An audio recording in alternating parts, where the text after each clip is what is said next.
मैयानि result होनाय APSC नि combined competitive examination 2020 नि आनजादाव उथ्रिसार जानानै साब रेजिस्ट्रार पस्टखौ मोननो हादों। मा नाम नोंथां? आंनि मुङा दैथुन बड'सा। जायगा? आङो गामि बैग्रिगुरि उदालगुरि जिल्ला। उदालगुरि जिल्लानि। नोंथाङा APSC आनजादाव उथ्रिसार जानो हानानै गोसोखौ माबायदि मोनदों आरो सोरनो माबायदि आसिरबाद जानो माने साबायखर बावनो सानो?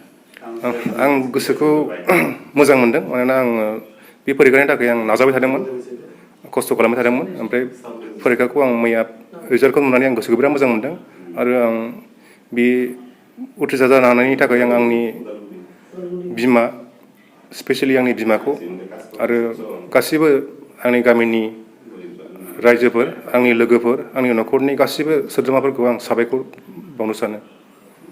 नोंथाङा APSC आनजादाव होनायाव माबायदि हार्ड वार्क खालामनानै माबायदि स्टाडि खालामनानै उथ्रिसार जानो हादों? हार्ड वार्कखौथ' आं माने एक्सुवेलि आं दा बुंनो थाङोबा बङाइगाव रिफाइनारियाव साख्रि मावो, इन्डियान अइल कर्परेसन लिमिटेड। आंनियाव इसेबां टाइमबो मोना, माने आं इसेबां समाय मोना। आं डिउटि मावनांगौ जायो, बिदिनो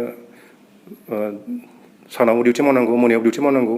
थेवब्लाबो माने आं जेसेबां टाइम मोनोमोन, एफा एनै टाइम मोनो, आं बेखौनो माने आं ओरैनो आगार हराखै टाइमखौ। आं बे जिखिनि टाइम मोनदों बेयावनो आङो गोसो होनानै फरायदोंमोन, नाजादोंमोन आरो आं दिनै नाजानानै आं दिनै पास जानो हादों।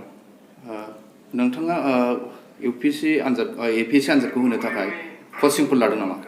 आं एक्सुवेलि जेबो कचिं लायाखै। आं हारसिंनो नाजादों। हारसिंनो नाजानानै आं बिदिनो ओमफ्राय इउटुबफ्राव बिदिनो UPSC टपार्सफोरनि भिडिअ नायो। किसुमान इउटुबाव चेनेल दं, चेनेलफोराव फल' खालामो, नायो, नायनानै ओमफ्राय बिदिनो हारसिं नट्स बानायो, हारसिंनो फरायनानै माने आं हारसिं नाजादों, कचिं लायाखै आं। नोंथाङा नोंथांनि फरायनाय, नोंथांनि जाफुंसारनायाव न'खरनि माबायदि हेफाजाब मोना? न'खरनिथ' बुंनो थाङोबा आं माने बिराद गोरिब बेकग्राउन्डनिफ्राय फैनाय, जिर' बेकग्राउन्डनिफ्राय फैनाय आं। आंनि बिफाया उदालगुरि टाउनाव रिक्सा सालायोमोन।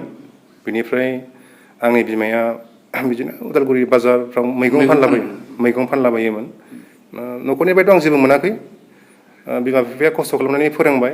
उनावहाय ओमफ्राय आं बिदिनो आंबो खस्थ' खालामदों। ओमफ्राय आं गावनि नाजानायाव आरो नाजानानै बेनिफ्राय नाजा बिदिनो उनावहाय ओमफ्राय आं बिदिनो आंबो खस्थ' खालामदों। ओमफ्राय आं गावनि नाजानायाव आरो नाजानानै बेनिफ्राय नाजा बिदिनो दिनै आं बिसिम सफैनो हादों। जाफुंसार जानो हादों। गुदि फरायसालिखौ बबेनिफ्राय जागायजेनदों? आं Udalguri Ramswarup Agarwala memorial English school, बे स्कुलाव फरायदोंमोन क्लास मेट्रिकखौ। बेनिफ्राय क्लास 11-12खौ उदालगुरि कलेजाव फरायदोंमोन। बेनिफ्राय ग्रेजुवेसनखौ आं केमेस्ट्रियाव BSc क'क्राझार गभर्नमेन्ट कलेजनिफ्राय पास खालामदोंमोन। बर' मिडियामनिफ्राय? English medium. नोंथाङाथ' दा बङाइगाव रिफाइनारियाव जब मावनानै दं, लोगोसेनो नोंथाङा मैयानि जिखिनि आसाम रायजोनि गोजौसिन थाखोनि जे APSC आनजादाव उथ्रिसार जानो हाबाय। दा नोंथाङा बबे मोनसेखौ मावनायनि थांखि लादों दा? आं माने पाब्लिकजों सोमोन्दो थानाय खामानिखौ मावनो माने आंनि गोसोआव जेब्लायबो माने फैबाय थायो आरो माने पाब्लिकजों रिलेसन थानाय साकरि। बेनिफ्राय आं जेराव साख्रि मावनानै दं दायो, इन्डियान अइल कर्परेसन लिमिटेड, बङाइगाव रिफाइनारि, बेवहाय माने इसिबां पाब्लिक रिलेसन आं मोना। बेनिखायनो आं सानो माने बे साब रेजिस्ट्रारखौ आं लागोन। फैबाय थानाय लाइमोन सेंग्रा सिख्लाफोरखौ नोंथाङा मा बुंनो सानो लाइफआव जाफुंसार जानो थाखायबा? आं जोंनि लाइमोन सेंग्रा सिख्लाफोरखौ बेनो बुंनो सानोदि जिउआव जेब्लायबो जों गिदिर थांखि लानांगौ। गिदिर थांखि लानानै जों बेखौनो नाजाबाय थानांगौ आरो जेब्लायबो जोंनि उइल पावार, गोसोनि बोलोआ स्ट्रं जानांगौ, गोरा जानांगौ आरो जों बै थांखिसिम सौहैयागौमानि जों बेखौ नागारनाङा। सिमांखौ जों जाफुंसार होथारनांगौ।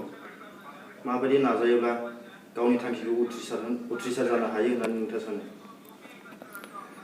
आं सानो खस्थ' खालामनांगोन।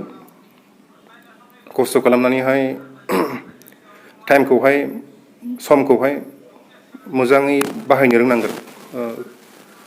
आरो आं स्पेसियेलि बुंनो सानो ससियेल मिडिया नायनायफोरखौ एसे खमायनांगोन। सिभिल सार्भिसनि थाखाय फरायोबाथ' ससियेल मिडियाखौ एकदम बाद दोनथारनांगोन। ओमफ्राय नाजालांबाय थानांगोन, होमबानो आं साक्सेस जानो हागोन होननानै आं सानो।